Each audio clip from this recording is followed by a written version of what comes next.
Okay, so stop the video a little bit prematurely, but we'll just continue on. So you should be done, and then either you found the next video or the sub found the next video. So let's prove this thing. Let's prove this thing. Given, easy, AB equals CD. 1, AB equals CD. Okay. Addition property of equality. So that means I'm going to be adding the same piece of information to both sides of an equation. And we only have one equation. So what could I add to both sides of these equations that would help me get to AC? What could I add to AB that would help me get to AC? Okay, so I have AB. What could I add to it to help me get to AC? Well, hopefully you're seeing, oh look, ABC. If I do AB plus BC, and then I need to add something to CD to make it equal to BD. Oh, look! And are we adding BC to both sides? Is that the addition property of equality? Yeah! Okay, so we just added BC to both sides, and that actually got us to what we needed to be at, AC and BD.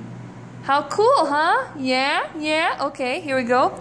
So 3, segment addition postulate. Okay, I see this and I automatically think, boom, adding 2 segments to equal a whole. Well, I know a whole right here is AC. So AC equals, and we see AB plus BC. Oh, now that looks familiar, doesn't it? And I put enough space for a second one. I need to get BD in there too. So BD equals, well, what's it equal? BD is this BC piece plus this CD. BC plus CD. Awesome. Substitution property of equality. That means things are starting to equal each other. I can substitute. Well, look. AB plus BC. Can I substitute that into right there? Yeah, because they're the same thing. So AC equals BC plus CD. Can I add that into there? CD plus BC, are they the same thing? Yeah, and is that what we were trying to prove? Yeah, sweet. And there we go. There's our proof. Hopefully you got that. You worked step by step. You looked at your reasons and you figured out, oh, segment addition postulate. That means I'm adding things together. What am I even trying to get to? Oh, I can add 2 little segments to get that whole one. Now, let's look, thinking about the same type, let's just look at a flow chart, okay? You're going to have to write this down. I can't put it all on the screen at the same time, okay? So here, go ahead and write down the given, draw a box, write AB equals CD, given underneath, draw an arrow. Do that right now.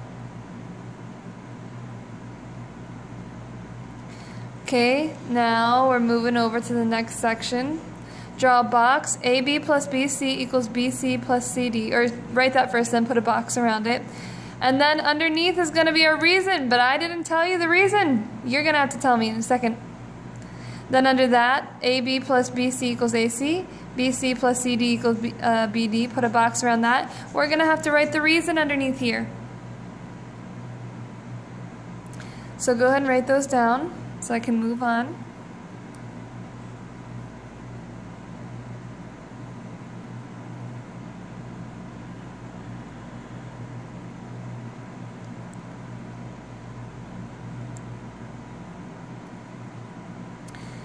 Okay, hopefully that was enough time. And then the last piece, oh, this is a flow proof. The last piece, 2 arrows pointing from those 2 boxes to this one, AC equals BD. What's my reason? Okay. So go ahead, you're writing this part down as well. I'm going to have the person pause it. I want you to work on this on your own. Can you write the reasons underneath of each of these boxes?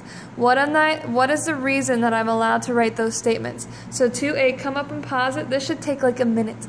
Come up and pause it. In a minute, you're going to play it again. Okay, so come pause now. Okay, so you should have finished this. This is actually really easy because look at this. Why am I allowed to do AB plus BC equals BC plus CD? I just took AB and CD and I added BC to both sides. So that is my addition property of equality. Oh, is this sounding familiar? Huh. Why am I allowed to say that the whole segment AC is equal to those two pieces and the whole segment BD is equal to those two pieces added together? Oh, like the segment addition postulate? Like, didn't we just write that? What? You mean they're the same exact thing? It's just written in a different way if your mind works in a different way? Awesome! Okay. So then, because of those two things, why am I allowed to say they equal? Well, I'm allowed to say they equal because AB plus BC is AC, BC plus CD is BD, so we have the substitution property of equality. And there are my reasons. How cool! How cool is that? Oh, you should be good. You should have written that all down. Okay. So now what I want you to do, we've just done proofs. That's what you would do if you're looking through here. You'd look through here and you'd say, okay, how did they solve this? Oh, that makes sense. You'd go through, oh, this is a flow proof. Oh, okay. Okay, now what I want you to do is, I want you to, you can pause it, you can copy from your books, you can copy it from the screen. You're going to write these three theorems down with their pictures. So 2A, come on up, pause it, and write these three theorems down in your notes. This should take 4 minutes. When you're all done, or when most of you are done, let's say, play it again.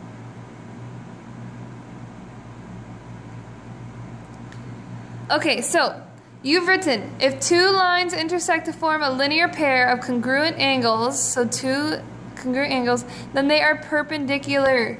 Okay, so if we cross through and make a linear angle that has the same exact measurements, they have to be 90 degrees. I can't do 80 plus 80 because then that would be 160. That's not a linear pair. The only choice I have is 90 plus 90. That's the only way that these can both be the same and add up to 180. So that makes sense. Okay, if two sides of two adjacent acute angles are perpendicular, then the angles are complementary. Okay, so all that's saying is that if these two are perpendicular to each other, that means that they have to add up to 90, right? 90 degrees, which means they have to be complementary based off of the definition of complementary angles, right? Definition of complementary angles says that two angles add up to 90 degrees. If this is 90 degrees, then these two angles have to be complementary because they have to add up to that 90 degrees. Okay, and we've done this, you know this. If two lines intersect and are perpendicular, that means all 4 angles are perpendicular. This is nothing new. Nothing new. Okay, so we could look at the example they give us. Prove theorem 3.1. Remember, we have to be able to prove things to make sure that they're true. So if you're given that angle 1 is congruent to angle 2 and they're linear pair, if two lines intersect to form a linear pair of congruent angles, that's what they've told us. They're congruent and they're a linear pair. They're congruent and they're a linear pair. If that's our given. Then we have to prove that they're perpendicular. We have to prove that G is perpendicular to H. So 1 and 2 are congruent. They form a linear pair. We have to prove that they're perpendicular. So we're going to do a flow proof. We're going to use the 2, since they're a linear pair, equal 180, so that they have to equal each other, and therefore it has to equal 90. Okay? So 1 and 2 linear pair, given. That means they're supplementary. Remember, linear pair postulate. We just talked about that. That means they add up to 180. That's just the definition of supplementary angles, right? Okay, and then let's look at the other piece of information they gave us. Given that angle 1 is congruent to angle 2. Definition of congruent angles. Why did we change it to equals? Because this guy is an equals. So we have to be dealing with both the same thing. So then that brings us down, and I'm sorry, it's going to be a little crooked. I can't push the book any farther very easily. That brings us down to the fact that we could replace the measure of angle 1 with the measure of angle 2. We could have done it the other way too. We could have substituted the measure of angle 2 in here and said measure of angle 2 equals plus the measure of angle 2 equals 180. But see how this measure of angle 2 became the measure of angle 1 because they're equal to each other? So that's the substitution property of equality. We substituted that in for the measure of angle 2. So then we just distributed property. We're just doing math. There are 2 of them. So 2 times the measure of angle 1 equals 180. Divide 2 on both sides. Division property of equality. Therefore, angle 1 is a right angle because by definition, if measure of angle 1 is 90 degrees, it has to be a right angle. Therefore, G is perpendicular H because definition of perpendicular lines. Okay? And bam! We're done! Woot woot! Awesome possum! So let's try one on our own. Given BA is perpendicular to BC, we need to prove, gotta back this up a little bit. We need to prove that angle 1 and angle 2 are complementary. Okay? So BA is perpendicular to BC. Prove, and here's a picture of it, prove that angle 1 and angle 2 are complementary. So this is theorem 3.2 almost. Okay? Prove that they're complementary. I have given you some beautiful information here, and I want you to fill in the blanks. So, pause the video.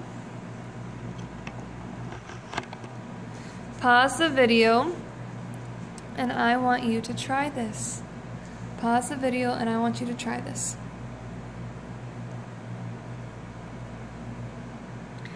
Okay, so you should have tried this. BA, perpendicular to BC, easy, given. Okay, but why am I allowed to write that it's a right angle? Well, if they're perpendicular, they have to be right. That's just our definition. Uh-oh. Gotta get another piece of paper under here. Sorry. That's just our definition of perpendicular lines. Okay, if they're perpendicular, they have to be right. Okay, so definition of right angle, what do you think that means? Well, if it's right, it has to be equal to what? 90 degrees. Okay, angle addition postulate. So I'm going to say that the measure of angle 1, because it's telling me that I have to add something, plus the measure of angle 2 equals what? Well, we don't know yet, but we know that it's angle ABC. So equals the measure of angle ABC. Okay. Oh, so, well now how would I get from there to here where it equals 90 degrees? Oh, you mean ABC is 90 degrees? So I'm just putting 90 degrees into that piece? So I'm just doing the substitution property of equality? Oh, okay. So then how am I allowed to say that they're complementary?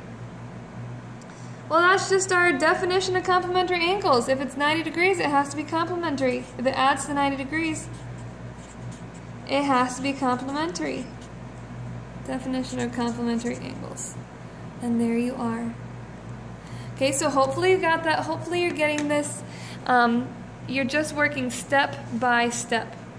Okay, last thing we're going to do, last thing, is just talk a little bit about perpendicular lines. Just a minute.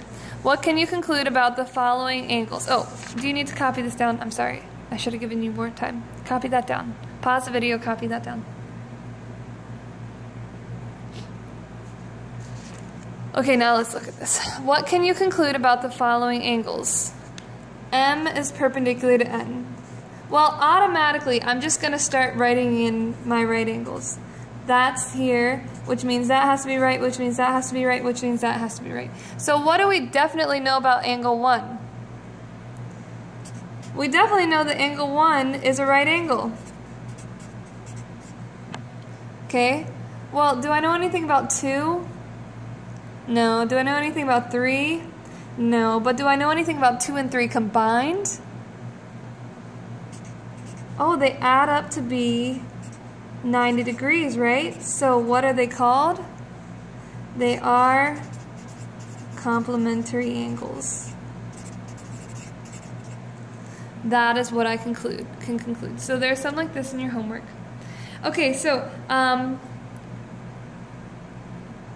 page, what is it? 139 is going to be due eventually. I would suggest starting it so you can ask questions about it.